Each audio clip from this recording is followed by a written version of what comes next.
Hello বন্ধুরা, আমি লাবণী। তোমরা সবাই কেমন আছো? জানো তো, বেশ অনেক দিন ধরে না আমি ভাবছি আমার পাপার জামা কাপড় যে বাস্কেটটাতে রাখি সেটাকে না একটু গোছাবো।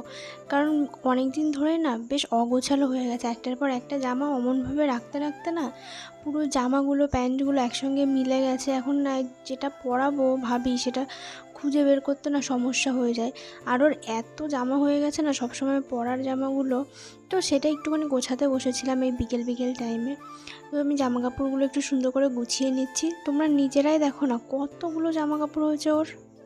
জানো তো, তোমরা এই যে আমার হাতে যে প্যান্টগুলো দেখতে পাচ্ছ দড়ি বাঁধা, এই প্যান্টগুলো না আমি অনলাইন থেকে অর্ডার করেছিলাম। আসলে ওর গার্ডার দেওয়া প্যান্ট বেশ অনেকগুলো আছে, কিন্তু ওগুলো পরলে না কোমরের মধ্যে একটা লাল দাগটা যে হয়ে যায়, তাই জন্য না বেশ একটা ভালো লাগে না ওইগুলো সবসময় পরিয়ে রাখতে। এই জন্য আমি ওর জন্য না এইগুলো কিনেছিলাম। এগুলো কিন্তু বেশ ভালো আর আরামদায়কও, কোনো ব্যথাও পাবে না, কোনো লালও হবে না। তোমরা কিন্তু এই প্যান্টগুলো যাদের বেবি আছে তারা ট্রাই করতে পারো। আর আজকে না রান্নাবান্না শেষে না বাসনপত্রগুলো একদম ধোয়া হয়নি, একটু পাপাকে নিয়ে বসেছিলাম। তো তারপরে এখনও জামা কাপড়গুলো গুছিয়ে সোজা রান্নাঘরে চলে এসেছিলাম। বাসনগুলো একটু ধুয়ে নিলাম, আর একটু ফল কাটা বাকি ছিল সেটা একটু কেটে নিলাম।